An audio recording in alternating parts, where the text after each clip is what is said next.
all started out with like gut problems. I'll spare you the details, but you can imagine things just weren't working right. So there was pain and discomfort and what have you. And of course, when you get nauseous, you don't want to eat.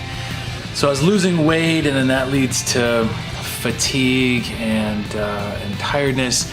I was probably dehydrated through it all. I had a lot of vertigo, was getting really dizzy. So it was a lot of early symptoms that felt a lot like the flu, aches and kind of body chills and things like that. I gave it about a week, figured, oh, maybe I ate something bad. I still wasn't feeling any better after about a week, so I went and saw my doctor. And she ran a bunch of tests, and they all came back negative, which you think that'd be a good thing, but when you know you're sick and the tests are negative, it can be pretty frustrating. So I insisted she run the tests again, which she did, and they were all still negative. So she said, look, it's probably just a virus, you're just gonna have to wait it out. A couple weeks go by and I'm just getting worse rather than better. So she's sending me to literally every specialist that's out there.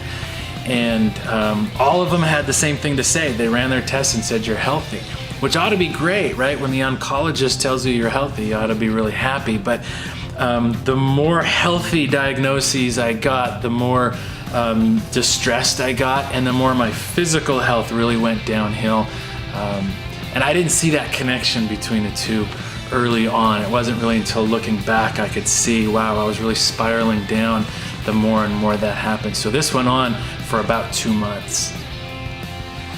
So I bounced around seeing all these different specialists, which was a good thing because we could rule out all of the worst possible scenarios, but it was just healthy, healthy, healthy, and I was getting worse and worse and worse. And it wasn't until I went and saw one particular guy for the second time. He wanted to do a more detailed set of tests, that when I came back healthy yet again, he sat me down and almost apologetically said, look, I've seen these exact same symptoms in people dealing with chronic stress. I'm thinking, man, you just kicked me in the gut. You're telling me it's all in my head, like I'm making this stuff up or imagining it. But I later realized that that's not what he was telling me. What he was saying was that the human brain is so powerful, it can manufacture actual symptoms. It can make you actually nauseous.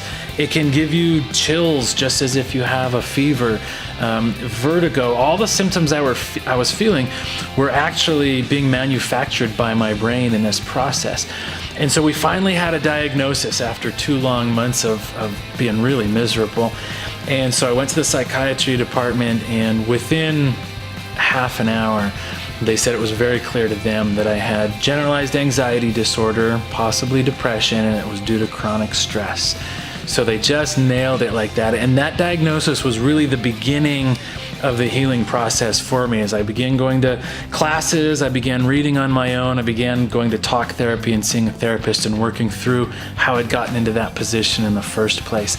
But it really took that first step of going to psychiatry and being willing to hear that it may actually be due to chronic stress rather than some biological issue in my body.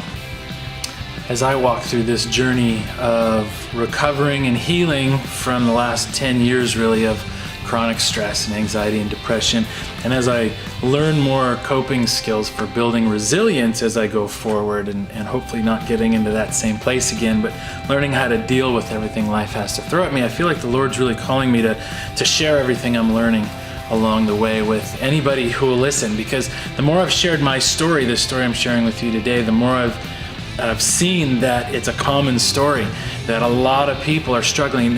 Their stories may not be exactly the same as mine, but it seems like just about everybody can relate to one piece or another and find some hope and encouragement in that. And so I'm not only doing this YouTube channel to try to share along the way all that I've been learning, but I do a lot of live speaking events as well. I'm even working on a book, which is kind of crazy, but I'm hoping sometime in 2018 that'll come out, so keep an eye out for that. All right, what one thing do I want my viewers to take away from my story?